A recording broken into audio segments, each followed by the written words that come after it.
Today I came across this video in my feed saying that there is no work out there with a chilling warning about what's ahead. We're going to be watching some of these highlights of that video together, and I'm going to be giving you my thoughts as we go.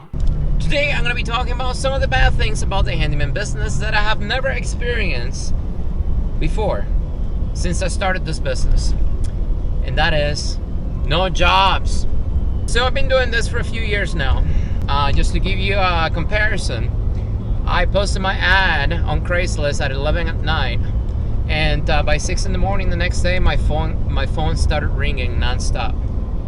And that was years ago, and it never stopped until now. So he starts off by saying that years ago he would post a simple ad on Craigslist and get tons of calls for handyman-related services, and this was most likely during that post-pandemic housing market boom. I would say 3 months ago I started noticing my phone not ringing as often. I was still getting jobs, no issues at all. I'm still making money. Then, I would say about 3 weeks ago, I don't know what it is, I don't know what happened, but everything dropped completely, like 99%. Basically, following his timeline here, the jobs slowed down in the beginning of July, but have since come to a near screeching halt as of the third week of September. I can tell you, my phone was ringing non-stop. It would ring so much that I didn't even reply to most people who called or left voicemails because I just didn't have the time. So this was a huge problem during that post-pandemic housing boom because there was such a huge demand for services across the board, and there was simply not enough to fill that demand. I can tell you, in the past 2 days, I've probably gotten maybe 2 or 3 phone calls. Alright, so just a few short years ago, it was so many phone calls that he couldn't even keep up with it, but now it is so few calls that he's getting about 1 per day based on what he just said. Now, I know a few people who do this handyman business, and not every call turns into a paying client. Oftentimes, you'll have these calls or even meetings with people that go nowhere, meaning that these handymen are potentially making no money on some of these given days. But the big question here is, why is this happening all of a sudden if he was just recently getting tons of calls? For the past 2 weeks, I probably had like maybe for the entire week, like 2 or 3 jobs. 2 or 3 handyman jobs for a given week, that's absolutely terrible, especially considering that a year ago, an average handyman would be getting that many jobs every single day, if not more. I looked into it, and the average cost for hiring a handyman is $150 to $600. So if these 2 or 3 repairs per week were on the low end, that means that this handyman and others out there could potentially be making $300 a week or less before factoring in any of their expenses associated with their business. And most of the jobs that I'm doing right now are from existing customers that I have been working for the past few years. Customers that are well off. Customers that are not being affected by the economy right now as much as the middle class customers. So I've been saying this for a while now. We seem to be in a tale of two cities economy where you have the haves and then the have-nots, where there's still a small group of people that have spending money for this type of thing, but the majority of people are actually in a very poor state financially. This has also been happening across the board with my friends' businesses, where it's a lot of work from existing clients with very minimal to no new work coming in. So at this point, he goes on to say that this problem has led him to go on and pursue paid advertising, which is something that he has never done before, but even despite that, he still has very little to no work coming in. In fact, he said the calls he is getting are people shopping around for the cheapest price on handyman fixes. Guys, that's absolutely ridiculous, considering that just in 2021, you were lucky to even get a call back from a handyman or contractor. Now you have grandma calling every handyman in town, trying to see who has the absolute lowest rock bottom price on something like a leaking toilet. And the problem is, grandma has a lot of time on her hands to call all of those contractors, and all of these people who aren't making money don't necessarily have that luxury. So yeah, I even lowered my prices. Like this morning, I had a lady, she wanted a bunch of things fixed at her house, like very small things, like change a doorknob, adjust the faucet that is loose, and then patch a little hole in the wall. So I just quoted her my minimum, which is $125. I would say just 4 or 5 months ago, I wouldn't have even shown up at her house for anything less than $250, just to give you an idea. And then she's like, okay, I'm waiting on other estimates right now, I'll get back with you. So that's crazy. Just 4 or 5 months ago, he was saying that he wouldn't even show up for a job if it was less than $250, which is pretty reasonable considering fuel costs and all of that. But even now, after cutting his price in half to $125, he's in some cases not even getting the job because he's somehow being undercut. Prior to this, there was tons of demand for all of these services because people were moving all over the place and figuring out their work from home palaces during the post-pandemic era. I know everybody's hurting right now. I have a customer that I used to work at his house every single week. He will call me just to do random stuff. But guess what? I haven't heard from that customer in like 3 months. And I was at his house since I met him 2 years ago every single week until about 4 months ago. Well, I mean, that is just sad here for both parties involved. Clearly, there was a friendship established here between this handyman and that client he was talking about because he was working at his property every single week for 2 years, and then most likely finances got in the way and probably ended or disrupted at least that friendship. He's a mortgage officer, and he was working from his house. Now that's interesting. This individual was part of that work from home movement right here. With this unprecedented rise in interest rates, mortgage demand has hit a multi-decade low, with rates for mortgages coming in above 8% at this current point in time. It's pretty clear now why he's no longer getting calls from this client for his handyman services, but anyways, let's tune back in. But last time I talked to him, he told me that he started going into the office because his company started firing people. Okay, now that stinks. I mean, I can't imagine if you were somebody who maybe even bought a house because of this whole work from home movement, and now you might potentially have to get dragged back into the office, or you risk losing your job. We're not making loans anymore because everybody's broke. Interest rates are high.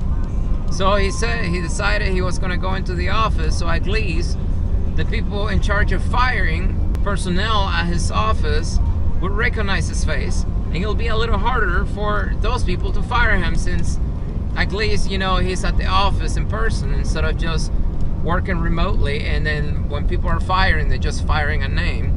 That's pretty sad, but that is a smart strategy here, where if he is somebody who has the familiarity of being seen in the office, it's going to be more difficult. So I definitely understand what this guy is doing, but again, things you shouldn't have to worry about at your day-to-day job. I mean, everybody that I talk to right now is struggling. So what am I going to do, guys? Now, I will say this, based on the examples he's given so far, we're talking about a mortgage broker, and we know that real estate-related services and that entire business is just not doing well at all because of the interest rates and low demand, and most likely his other friends here or network would be contractors and handymen. The U.S. economy did add 336,000 jobs in September, which was nearly double the estimate of 170,000, so clearly this is still a strong jobs market, at least in certain industries. And again, that could be evidence here of that tale of two cities economy, where you have certain industries doing really well and hiring tons of people, and maybe they can't even find those people. And then you have other segments of the economy that are just not doing well because perhaps they were doing too well previously. Now, during the next part of the video here, he goes on to say that the handyman business is still a good business in his opinion, but he said that don't expect to make very much money at all right now if you get into it, because in his words, everyone is broke. And because everyone is broke, people are just not spending money like they were, or they're shopping around looking for the absolute rock bottom price on things. So all of that means becoming a full-time handyman is just not a lucrative idea right now. He said you could probably do well with it on the side, but you'd have a hard time making a living doing this right now. I can tell you, I went from being 150% busy to like 5%. That's how drastic it dropped. And just, I would say, within the month. Initially.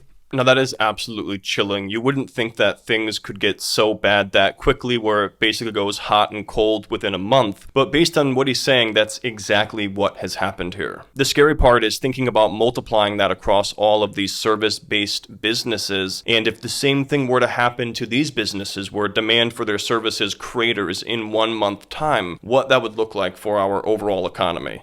Initially, I thought something was wrong with my phone, like maybe the phone calls weren't coming in, but I didn't change anything.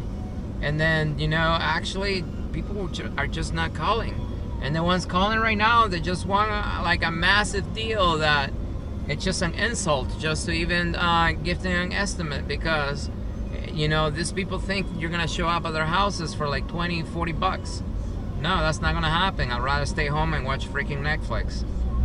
I can tell you there's a lot more competition right now.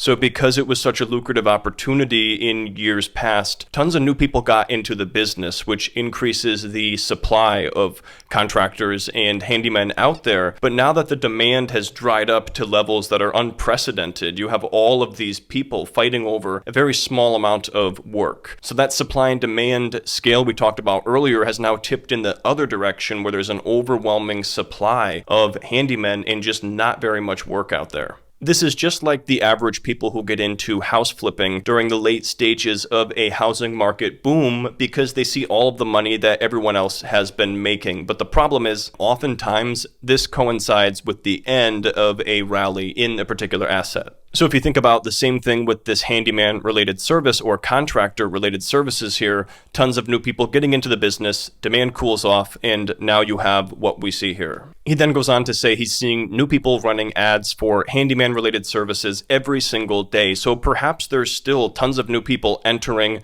this particular field. I mean, the same thing happened with real estate agents during that post-pandemic boom, the great reshuffling. Well, what happened to all of those real estate agents when there's literally almost no transactions taking place in the housing market? He wraps up the video here by saying that he's going to continue lowering prices to try to get work, but that there's only so low he can go based on the overhead costs associated with running his handyman business. So there's a lot to unpack here. He also ends up asking people in the comment section below what's going on in their particular area and if they're seeing the same thing. So let's dive into some of those comments now, as that sheds a lot of light and perspective onto this situation. For the last 2 years, trying to hire a carpenter or handyman has been a nightmare. No return calls, not showing up for quotes, or refusing to give an estimate on my small jobs. My neighbors have the same problem, so I've learned basic plumbing and carpentry skills on YouTube. Unless I need an electrician, I'll do it myself. Well, that's a really interesting perspective there, because I didn't realize how many people were leveraging YouTube in that way to be doing a lot of these handyman fixes themselves, but it really does make sense if you think about it. And this wasn't the only comment about this, otherwise I might have ignored it. Another comment here is from somebody who was going to spend a ton of money on a custom outdoor kitchen, but ended up saving $19,000 doing it themselves following YouTube videos. Here's another comment that jumped out to me.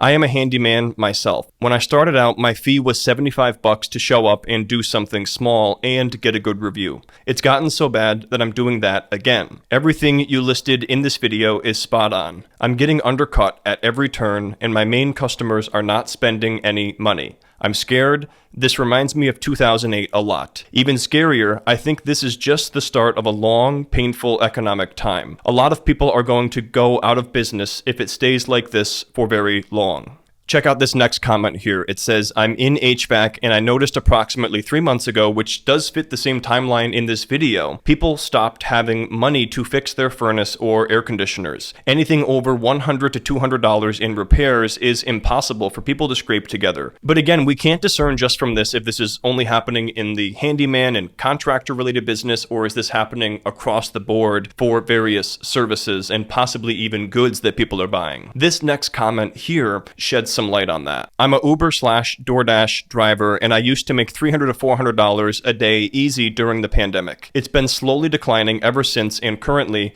it's hard to make $100 a day. I'm in California, so I could apply for public assistance once my income fell so low, but yeah, that's what's happening to me right now. That's crazy to think that this is happening in other parts of our economy, not just these handyman services. I think what's going on here can be summarized with this analogy. The wheels have fallen off the train, but the bolts fell off a long time ago. The average person is no longer working from home in an exotic location. They're literally just surviving, getting by day to day with minimal expenditures.